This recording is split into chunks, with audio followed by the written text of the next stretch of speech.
सप्रेम राधा स्वामी सभी सत्संगी भाई बहनों को और जो मेरे प्यारे मित्र हैं, सत्संगी नहीं हैं लेकिन सुनने का शौक़ रखते हैं, उनको भी सप्रेम राधा स्वामी व मेरा प्रणाम। त्रिकुटी की चढ़ाई अध्याय 9 बाहरी चरित्र का दूसरा एपिसोड रिकॉर्ड कर रहा हूँ। 177। हनुमान आगे चले। समुद्र के भीतर एक राक्षसी रहती थी, जो जीव जंतु आकाश में उड़ते उनकी छाया पानी में देखकर छाया को पकड़ लेती थी, जिससे वे आगे उड़ न सकते थे और वह उन्हें खा जाती थी। उस राक्षसी ने यही छल हनुमान से भी किया। हनुमान उसे मारकर समुद्र के पार गए। मच्छर के समान छोटा रूप धरकर लंका में चले। उसी समय लंकिनी नाम की राक्षसी दरवाजे पर थी। हनुमान ने उसको एक घूंसा मारा और वह खून की कैक करती लड़खड़ाती हुई धरती पर गिर पड़ी। हनुमान ने बहुत ही छोटा रूप धरकर नगर में प्रवेश किया, फिर रावण के महल में प्रवेश किया। रानी मंदोदरी को देखकर सोचा कि यही कहीं सीता न हो, पर दूसरे क्षण उन्होंने सोचा कि सीता कभी इतनी निश्चिंत होकर नहीं सो सकती हैं, यह कोई और स्त्री होगी। 178।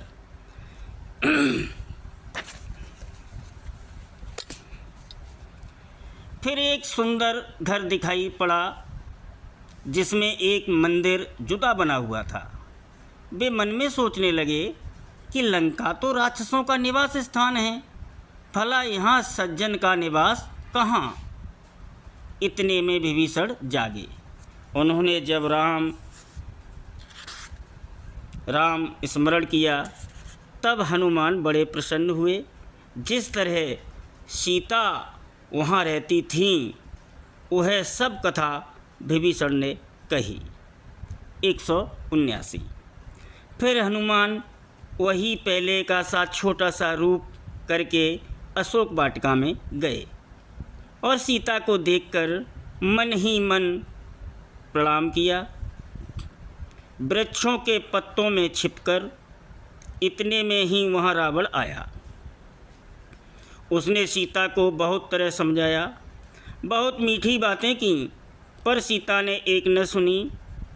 उत्तर में सीता ने उसे चोर, दुष्ट, निर्लज्ज आदि कहा, जिसे सुनकर रावण को बड़ा क्रोध आया और सीता को मारना चाहा।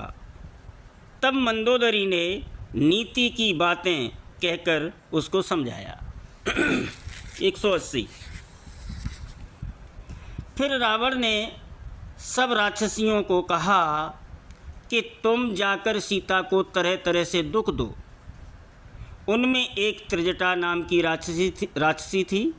उसने सब राक्षसियों को बुलाकर अपना स्वप्न सुनाया और कहा कि तुम सीता की सेवा कर अपना हित कर लो। 181। अकेली पाकर हनुमान ने पेड़ से रामचंद्र की अंगूठी सीता की गोद में डाल दी। उसे देखते ही सीता पहचान गई। उस समय हनुमान बहुत ही छोटा रूप धरकर उतर आए और हाथ जोड़कर कहा कि मैं रामचंद्र का दूत हूँ, और सब कथा कह सुनाई। चलते समय हनुमान ने कुछ चिन्ह मांगा, जिसको देखकर श्री राम को विश्वास हो जाए। सीता ने मस्तक का चूड़ामणि उतार कर दे दिया।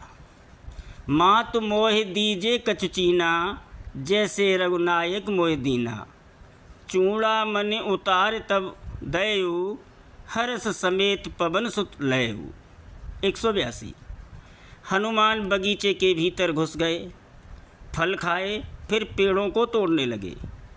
बहुत से राक्षसों को मार डाला, बहुत से भाग गए और रावण से पुकार की। रावण ने अपने पुत्र अक्षय कुमार को भेजा। हनुमान ने उसे मार डाला। रावण बड़ा क्रोधित हुआ, मेघनाथ को भेजा मेघनाथ ने हनुमान को पकड़ने के लिए ब्रह्मास्त्र का प्रयोग किया। यह देखकर हनुमान ने मन में विचार किया कि जो मैं ब्रह्मास्त्र को न मानूंगा तो इस अस्त्र की अपार महिमा मिट जाएगी। जब मेघनाथ ने देखा कि बंदर मूर्छित हो गया है, तब उनको नाग फांस से बांधकर ले गया। 183। रावण और अन्य राक्षसों ने हनुमान से सैकड़ों बातें पूछीं। हनुमान ने निडर होकर सबके उत्तर दिए और रावण को बहुत समझाया कि सीता को लौटा दे और राम से मित्रता कर ले, मगर वह बहुत नाराज़ हुआ और हनुमान को मार डालने को कहा। सब राक्षस दौड़ पड़े। विभीषण ने उस समय कहा कि दूत को मारना नीति के विरुद्ध है। तब रावण ने कहा, तेल में कपड़ा डुबोकर इसकी पूंछ में बांध दो और उसमें आग लगा दो। हनुमान ने उलट पलट कर सारी लंका जला दी और फिर समुद्र में कूद पड़े। 184। हनुमान ने श्री राम को सीता का संदेश सुनाया तथा सीता ने जो चिन्ह स्वरूप चूड़ामणि दिया था उसे दे शीघ्र चढ़ाई करने की प्रार्थना की। तब श्री राम ने अपने मित्र सुग्रीव और बानरों और रीछों को साथ ले यात्रा की। समुद्र के तट पर आकर डेरा डाला। 185। जब से हनुमान लंका जलाकर गए तब से राक्षसगण संशय युक्त रहने लगे कि न जाने क्या होने वाला है। मंदोदरी ने रावण को बहुत समझाया, मगर उस पर कुछ असर नहीं हुआ। विभीषण ने भी बहुत समझाया, मगर रावण क्रोधित हो उठा और उसे एक लात मारी। तब उसने कहा कि अब मैं रामचंद्र की शरण में जाता हूँ। राम संत संकल्प प्रभु, राम सत्य संकल्प प्रभु, सभा काल बस तोर, मैं रघुबीर शरण अब, जाऊँ देहु जान खोर। 186। रामचंद्र ने बड़े प्रेम और आदर से विभीषण को अपना लिया और अभयदान दे लंका का राजा बनाया। 187। ये पूछने पर कि सेना कैसे समुद्र पार होगी, विभीषण ने कहा कि यदि श्री राम समुद्र की स्तुति करें तो पार जाने देगा।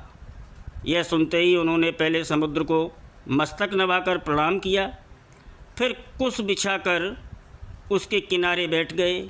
3 दिन बीत जाने पर भी समुद्र ने उनकी विनय को नहीं माना।